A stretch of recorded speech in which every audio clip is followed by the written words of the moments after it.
Hey now, ladies and gentlemen. Hey now. Hey now. Hey now. Hey now and a hey now. I broke the seal yet again trying those freaking Cheez-Its. And now I've eaten like half the bag. And I don't want any. And I'm over here listening to myself on YouTube, apparently. Yeah, you said you didn't want any, so I kept them away from you. Yeah, I mean, I'm fine. I don't. Hey, you know what? Lifestyle change, man. It's all coming together. Walter says my wife asked me why you wear a hat. I don't know. I've just always worn a hat. I like a hat. Are you accusing me of being bald? Is that what you're doing? Is that what your wife is doing, Walter? No, I don't think she's doing that. Is she accusing me of being bald headed? No, it's just always been my thing. And I also have a full head of hair under this. But sometimes I take it off because it gets so hot in the studio and I don't want to sweat in my hat. Only because I can't find any more of these particular hats. I'm in the market for new hats, something that either has no logo or a very small logo that doesn't say anything. That's what I need. So if y'all have hat suggestions, what I'm currently using is called No Bad Ideas. And those hats were made by some company. I guess the company's name is No Bad Ideas. But they were exclusive to Lids. And so you can't go online and buy them. You can only get them at Lids. And Lids has stopped carrying them for whatever reason. Oh, dang. Do they still have them under contract and they're just. I don't know. Seems like they just stopped making them altogether. And so I don't know how. Like, I would pay good money to find a hat that fits exactly like this one. But I just can't do it. And it needs to be fitted. Like, I need a fitted hat. Yeah, it's a sharp looking hat. But. And it's got to be black, right? Or white. No, not black necessarily. Or white. I mean, yeah, I need a black and a white one, but other colors are good too. Because even with No Bad Ideas, they had two different kinds. One kind is a fabric type hat, like this one it fits much better. And then there's another one that's kind of like a vinyl type of material. I guess that would be the word. Or polyester, maybe. Polyester, but yeah, I could see that. And they don't fit as good. They're not as deep. I need a deep fitted hat where it comes down to, the top of my ears. Not over my ears, but you know what I'm saying. And I just can't find any. I used to wear 3930s, which is a new era fit, and those worked, but I can't find those anymore. Not the ones that feel like they fit right. You think this style is going out of style?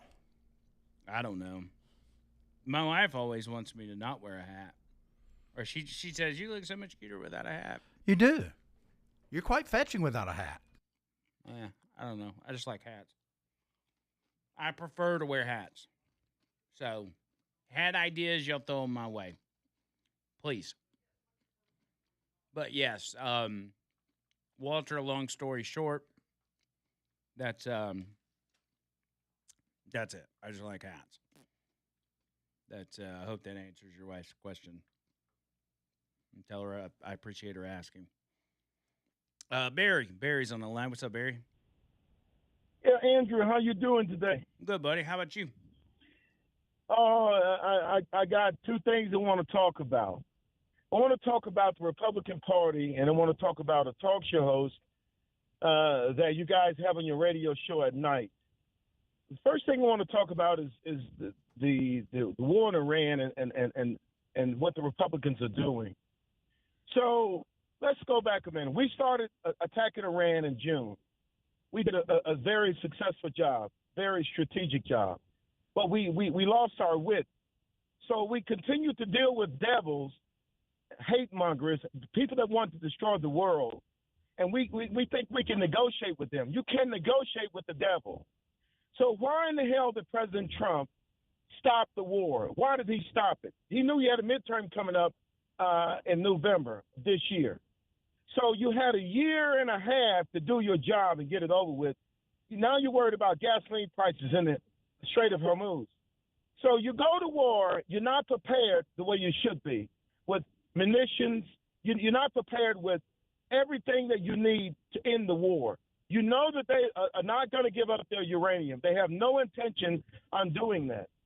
So you continue to go out and to tell the world that you're negotiating. You're negotiating with who? We don't know. It doesn't make any sense. It doesn't make any computation. So how in the world is it we have 3 months before the midterms, and if they win the midterms, his presidency is over. It's over. They're going to block and they're going to impeach. They're going to do everything to impede everything that he's ever thought about doing. So we go to war. We've stopped the war 4 or 5 times. You give them the tactical advantage. You have the strait that's blocked. Okay, so now, when you went to war, you knew this was a leverage point. You didn't do anything about it. Now you want everybody in the American public to think that, well, we're doing all we can do. We're negotiating. Nobody's going to buy the bull crap. It makes no sense to me. You know, I voted for President Trump because I believed in him. I still believe in him, but I think he's ass backwards on a lot of things. And he continues to do things that are ass backwards. It makes no sense.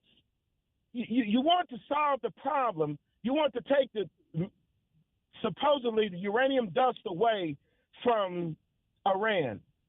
You don't take it away by negotiation like you're doing. You got to pound their ass in the sand. That's all they respect, Andrew. You know, it's just amazing to me. You got John Thune, you got Mitch McConnell, you got Murkowski, you got Collins. These are rhinos. You know, the SAVE Act, it's not been passed. Republicans have been in control for 2 years of all 3 branches. They've done nothing. You know, you tell me you have Stacey Abrams going around parading, telling lies. She's not in jail. James Comey was prosecuted the wrong way. You made one mistake after the other when you put the wrong attorney general in. Now you got a guy in that seems like he knows what he's doing, but they don't have the balls to do what needs to be done. These Democrats don't play. They don't back down.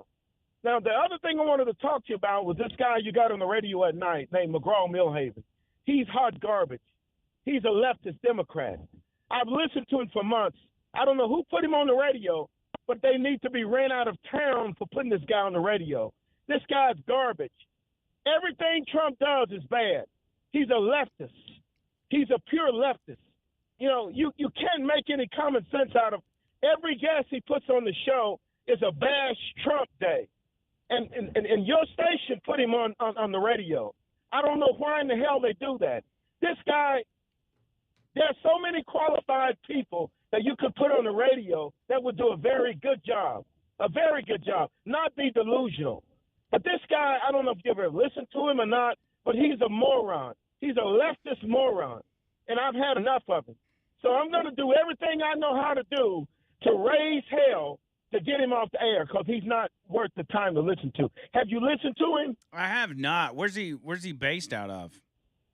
Do you know? He's based out of St. Louis, Missouri. Ah. He's a leftist Democrat from New York.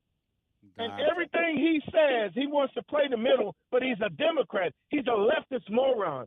You know, to be delusional, you have to have a mental disorder. He has one, just like all the Democrats. But the Republicans need their ass ran out of town. You know, I voted for Trump because Kamala Harris was garbage. She was delusional, a moron, a leftist. Nobody in their right mind would vote for her. But Trump started off with the right idea, the right motive. He was putting the right people in place. But what did he do? He lost his thunder. He lost his focus. He don't know how to stay on message. If the message is, we're not going to allow Iran to have or possess a nuclear weapon, stay on point. Do everything in your power. We spend $1.5 trillion a year on our military. No other country in the world has ever come close. And you're telling me we got a country like Iran that's buffaloing us around, that's pushing us around. You can't tell me this makes any sense. So how in the world can anybody tell me, how can you tell me that we spend $1.5 trillion and we got drones that cost $10,000 to $30,000 that are giving us hell? We didn't plan for it. These people are a complex. They're industrial complex. They make money from telling lies. So you're telling me we're spending $1.5 trillion. So you shoot a drone at our base. We shoot a missile that costs $2 to $3 to $5 million to stop it. It makes no sense. The math doesn't add up. How in the world we haven't planned for this? We have never bought munitions from another nation in the world. Never. America doesn't do that. But Ukraine has a better plan than we do. How does this make sense? You tell me you put Pete Hegseth as the guy in control. He's not the guy. He's not ready. They're not ready. I've heard 4 generals, including a buddy of mine that's a 4-star, and they all agree with me. We gave Iran leverage. Every time we stop, we give them leverage. And nobody wants to talk about it because it's unpopular. We have to tell the truth. We're Republicans. We stand up. We tell the truth. We stand up for God. We believe in God. We believe in honor. Well, we need to act like it and stop being a bunch of boys. You know, when you got the power of aircraft carriers, you got the eye in the sky. It doesn't say we have it all to do what we need to do unless we got ground troops. We don't need that. But we have the ability to pound their ass in the dirt. And if we do that, they will come to the table begging. And they would say, we want to stop today. They throw the white flag. But we got a bunch of morons that are advising the president, and they're making a mistake. What do you say? I gotcha. It's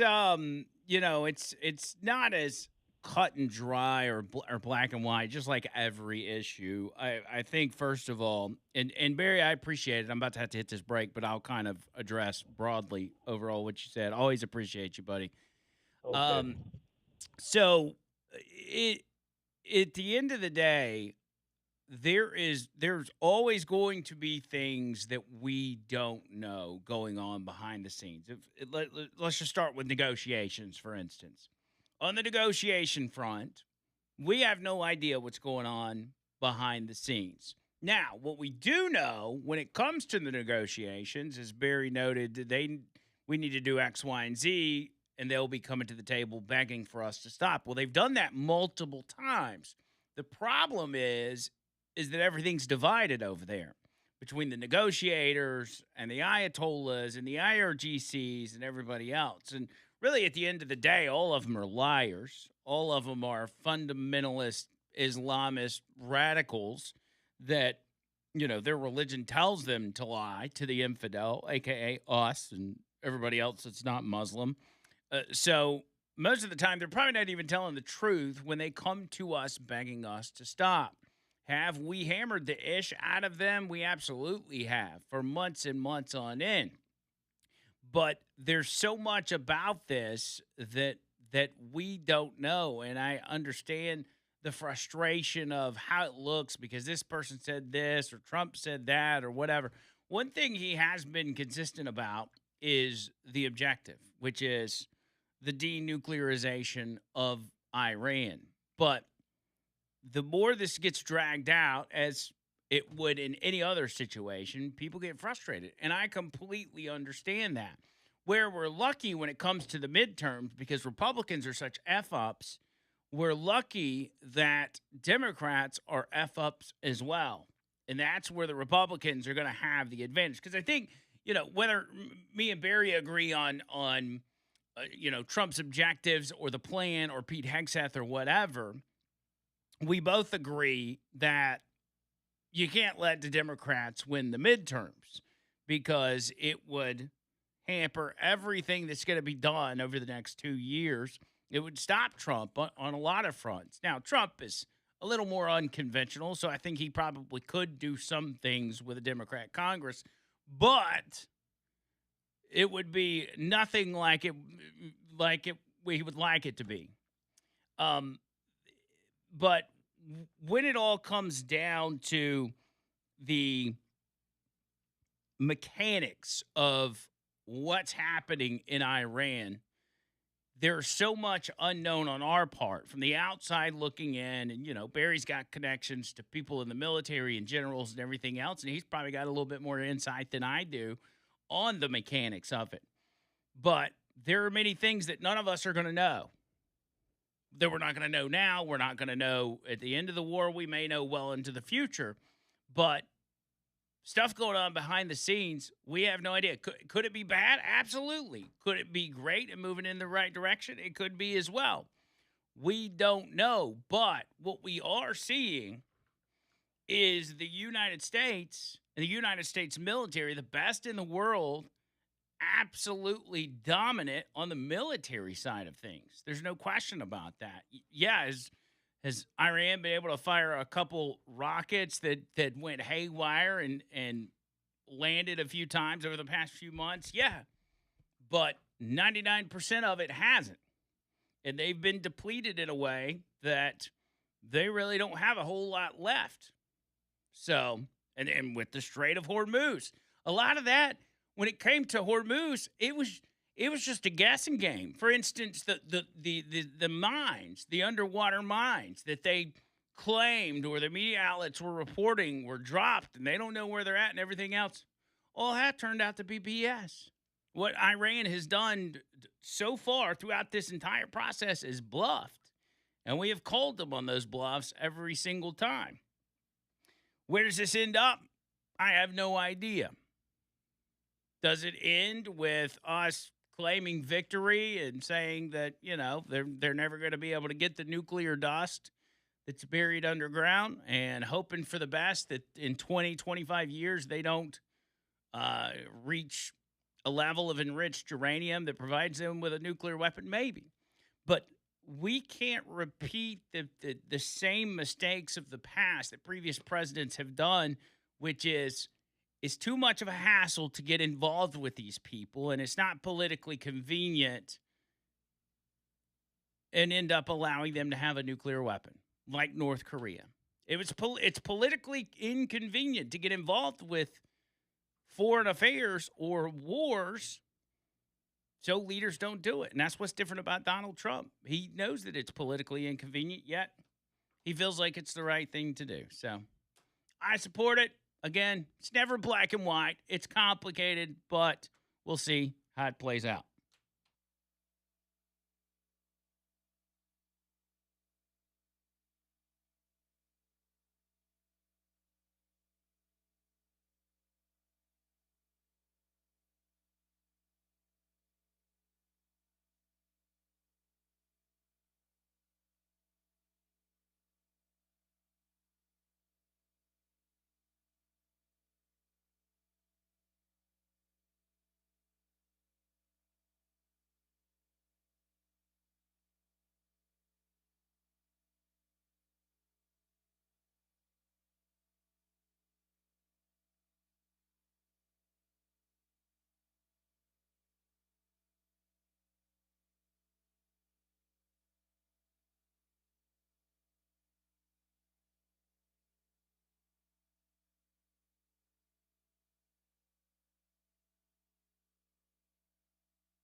205 545 9950.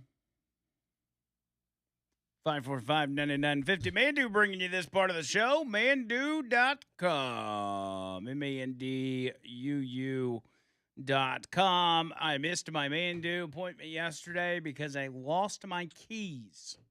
You hear me? I lost my keys. And I found them finally out in a bush. A bush out in the parking lot. Literally. If you see here, for those of you watching on YouTube, this is literally the bush I found my keys in. So what happened was I had my keys hanging on my backpack, and the bush hooked them on my way to the car. And I looked for an hour, missed Mandu. But you don't have to miss Mandu. Go to the website, Mandu.com, MANDUU.com. Click that button that says claim your free session. If you're an educator, faculty member, college student, you get 15% off for as long as you do Mandu if you sign up before the end of September. So get on it. 15-minute workout. It'll get you in shape unlike anything else. Each 15-minute workout is like 4 to 6 hours in the gym. I love Mandu. I'm never going to quit. I absolutely love it. MANDUU.com is the website. Make sure you tell them Andrew Mclain sent ya.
Yeah. On the text line, John says the key in the hand is worth two in the bush. That's pretty good. Sam says when you lose something, you're always guaranteed to find it the last place you look. And that was my last ditch effort. And Tracy, the bush stole your keys. That's insane. Yeah, literally. Because I knew that they had to be here. And that's what I was telling everybody. I was like, they're here. Well, one, I drove here. And two, I remember putting them in my bag, in my side pocket on my bag, as I came up the elevator, as I do every single day. But they kind of hang out of the side pocket. So when I brushed by that bush, a branch was positioned just right to where it was able to grab them. Now, if it would have grabbed them, pulled them out, and then they would have fell on the ground, I would have immediately heard them, turned around, and picked them up. But because it was a strong branch, it hung on to the keys and literally just sat there in the bush. And Bert will tell you, I was up here for an hour looking around. Yeah, I felt bad for you. I was looking in the studio. I was looking in the bathroom. I was going to the office side and asking management if anybody's turned in keys. I went to Ryan Haney. I went to everybody trying to find those friggin' keys, man. And the whole time, they were out in a friggin' bush. A bush. Chuck Davis bringing you this part of the show. ChuckDavisLaw.com. ChuckDavisLaw.com. My attorney, Chuck Davis. Reach out to him, man. You got any lawyer needs, attorney needs, he's your guy. And even if it's something crazy outside of his wheelhouse, he can point you in the right direction. He's got a network of the best attorneys out there. So, but in particular, I kind of just give you a brief overview of some of the more important things he does, like personal injury, divorce and custody, probate contracts, real estate, paperwork, wills, things of that nature. So reach out to him. Make sure you tell him I sent you. He's my personal attorney, so he's going to take care of you, especially when he knows you're with me. 205-823-9992. That's 205-823-9992. Put online, ChuckDavisLaw.com. And without further ado, ladies and gentlemen, it is time for the Wheel of Super.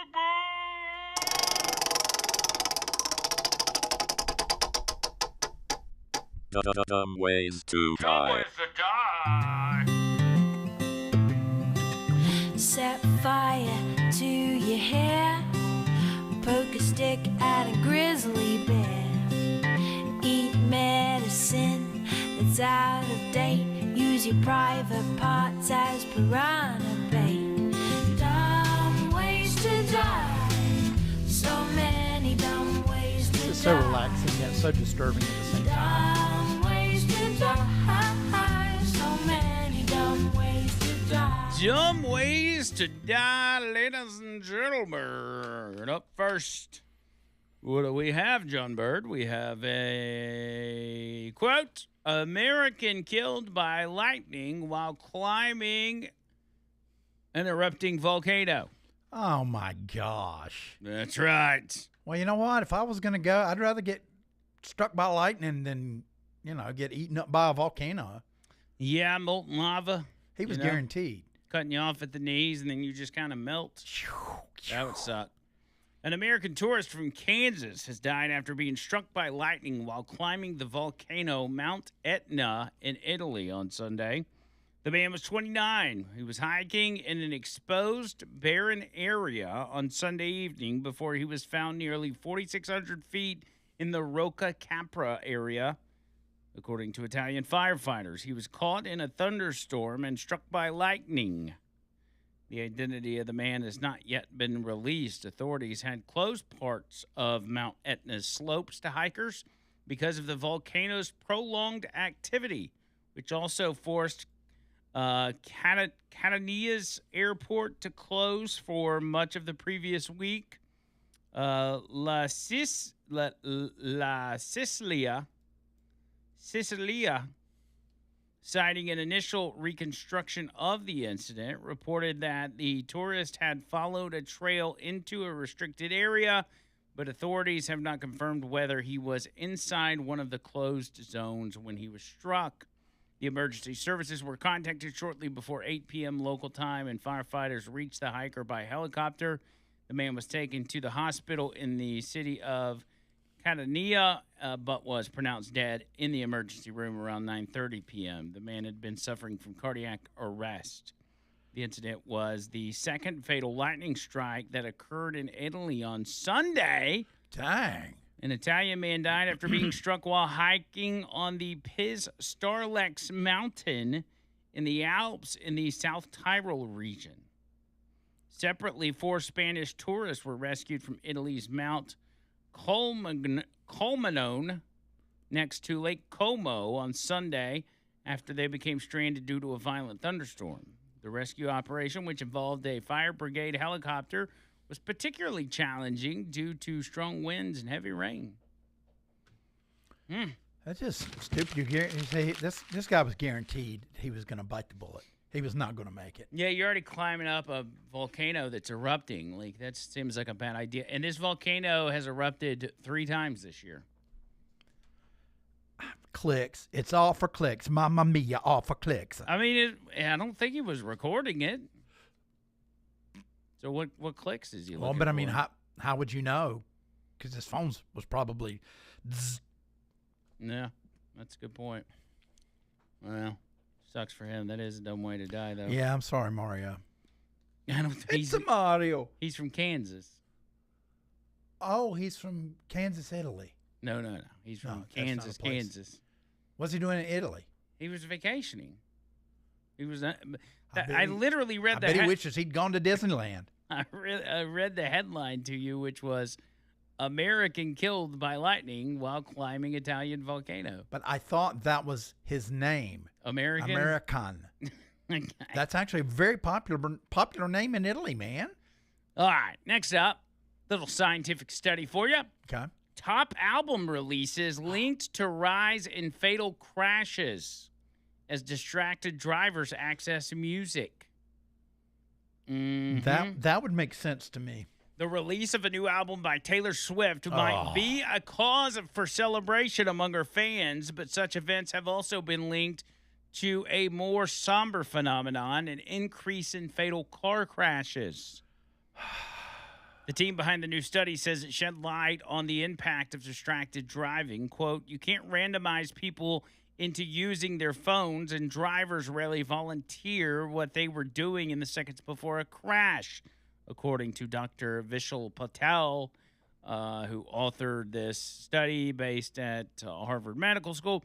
Quote, "Album releases give you something closer to an experiment, a day when smartphone use jumps nationally for reasons that have nothing to do with road conditions, weather, or who happens to be driving."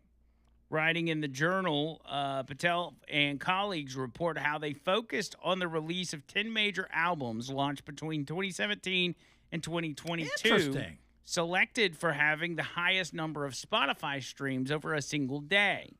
These ignite style too. The team found streaming volume for the top 200 songs in the U.S. was 43% higher on the date of major album releases compared with the days surrounding the releases, although such data does not reveal whether the music was being streamed in a car. Quote, "What it establishes is that these days are genuinely different in terms of national engagement with music, which is the premise the whole study rests on," he says. The researchers used data from a population-based registry of fatal U.S. motor vehicle crashes to look at the number of traffic fatalities on the dates these albums were released, as well as for the 10 days on either side. After taking into account the day of the week upon which the album was released, as well as federal holidays and time of year, the researchers found the number of U.S. traffic fatalities showed a relative increase of 15.1% on the date of major album releases compared with similar days on either side. This is the equivalent to approximately 182 fatalities in the U.S. attributable to the release days of the 10 included albums, they say. Should they be brought before court? The artist? Yeah. I mean, Death by Taylor Swift, That's that's brutal. an awful way to go. Patel said the release of a new album could distract drivers because accessing music is a search task, not a single button press. Quote, you unlock the phone, open the app, find the release, read down a track list, tap the right song. That's several seconds of looking at a screen, he said. Adding unfamiliar music also demands more attention, while research has suggested listening to new high-energy music measurably degrades driving performance. The researchers add the rise in traffic fatalities was greater among certain groups, such as younger drivers, male drivers, people who are driving alone, and people driving cars with a built-in infotainment platform. And Asian women. Yes. The authors say the results suggest that, quote, online music streaming through smartphones may significantly contribute to distracted driving and traffic fatalities. Just use Siri. That's what I do. You could say, hey, Siri, play Taylor Swift's new album on Spotify, and it will. Well, and then you could say, next. It's also why every time you... Oh, shut up. I can't believe... Did it start pulling up Taylor Swift? Yes. So it's also why every time you text me and Tony in a group, it pulls up a new random group, a new group. No, it does not. Just text you over the line. Boom. Well, there you go. Put that in your pipe and smoke it. Oh, look, over the line. that was from 16 minutes ago. Well, yeah, that was when the last text I sent you. You did it via voice chat? Yeah. Okay. Fair enough. 'Cause Moving on. Yeah. Let's move on. Yeah, Let's move on before let's we go, start yeah. fighting over your Siri. No, Hey, Siri, play Taylor Swift. well, it's not going to work. I've got my mic Oh, mine's playing it now. on. Oh, crap. Now it's setting alarms. Siri, stop. Stop. Siri. Oh, stop. No, you put my thing on where Siri can hear me on yours. Okay. Hey, Siri, play Taylor Swift. What'd it do? Let's hear it. Turn your mic on. Nothing. Oh, You can try it phone again. sucks. No, I'm not doing it again. Let's go to the next story. Headline: Woman dies, comes back to life, gets parking ticket. Oh, dang. All in the same day? All in the same day. A parking company has apologized to an Auckland woman after she received a parking ticket for staying too long in a supermarket car park on the day she died Oh, dang. and was brought back to life. The 54-year-old collapsed in the car park of New World Supermarket in Orewa on Auckland's Hibiscus Coast on July 26th. Her father, Keith Wilkinson, told Stuff, that's the name of the outlet, that staff were quick to provide assistance and privacy screens, but it was a stranger who immediately took control and performed chest compressions when she could not find a pulse. Quote, the stranger just melted away once my daughter had regained a pulse and St. John ambulance arrived on the scene before anyone could thank her, describing the woman's actions as truly remarkable.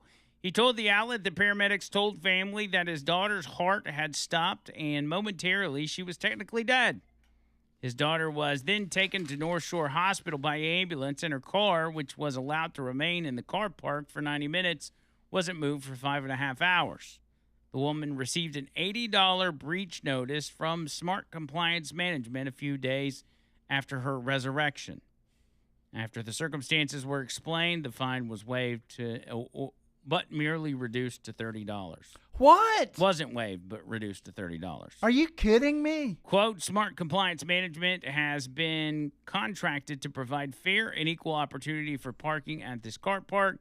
This is why a maximum stay time limit applies. According to the company, customers are entitled to 90 minutes of parking. Your vehicle was parked there for 341 minutes.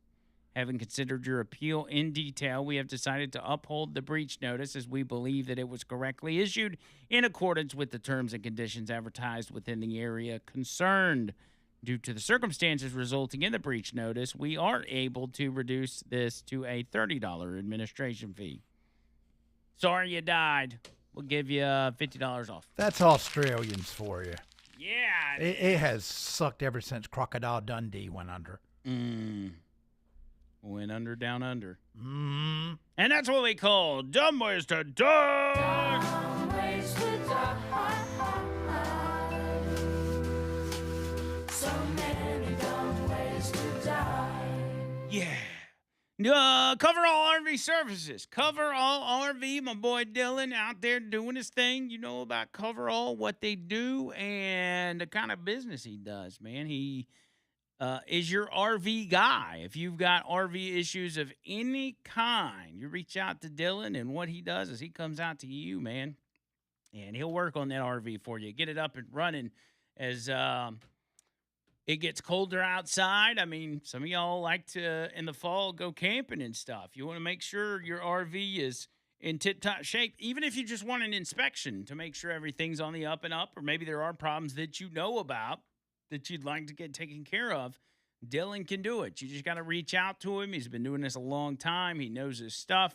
But also, if you end up with an insurance claim, like a tree fell on your camper or your RV, and your insurance is going to pay for it, and you need to send it off to somebody to get it fixed, you can do that with Dylan as well. He's got all the opportunities for you to get that in order. So reach out to him. At the very least, put this number in your phone so you got him. This can be your official RV guy. 205-224-2268 is his number. 205-224-2268, and find him on Facebook, Coverall RV Services.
Asha to Asha. I don't even know what that means, but I think it's ashes to ashes. I don't. Is that what that means?